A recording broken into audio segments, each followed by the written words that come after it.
একটি জাতির সবচেয়ে বড় সম্পদ তার তরুণ প্রজন্ম।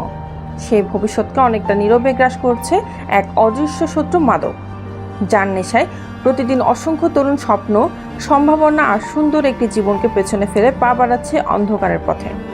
এটি এমন একটি ধ্বংসচক্র যা ধীরে ধীরে কেড়ে নেয় একজন মানুষের সুস্থতা, পরিবার, শিক্ষা, কর্মজীবন এবং শেষ পর্যন্ত তার ভবিষ্যৎ।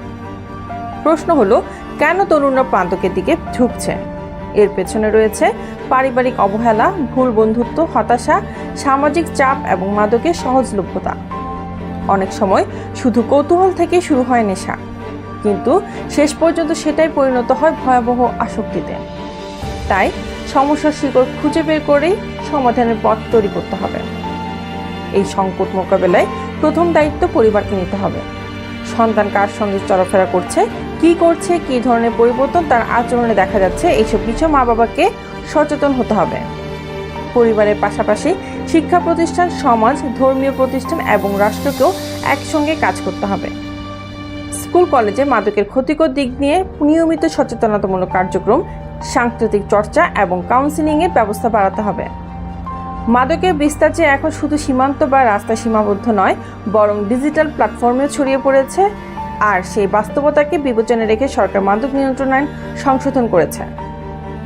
এই আইনে সাইবার স্পেস, সামাজিক যোগাযোগ মাধ্যম, ওয়েবসাইট, মোবাইল অ্যাপ বা ডিজিটাল পেমেন্ট ব্যবহার করে মাদক কেনাবেচা, প্রচার বা চোরাচালানকে শাস্তিযোগ্য অপরাধ হিসেবে অন্তর্ভুক্ত করা হয়েছে। গুরুতর অপরাধের ক্ষেত্রে সর্বোচ্চ মৃত্যুদণ্ড ও অর্থদণ্ডের বিধানও রাখা হয়েছে।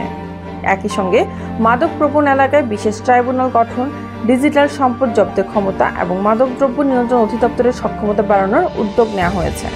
তবে মাদকের বিরুদ্ধে লড়াই শুধু আইন শৃঙ্খলা বাহিনীর দায়িত্ব নয়, এটি আমাদের সবার দায়িত্ব। একজন সচেতন অভিভাবক, একজন দায়িত্বশীল শিক্ষক, একজন ভালো বন্ধু কিংবা একজন প্রতিবেশী, প্রত্যেকে এই যুদ্ধে গুরুত্বপূর্ণ ভূমিকা রাখতে পারে।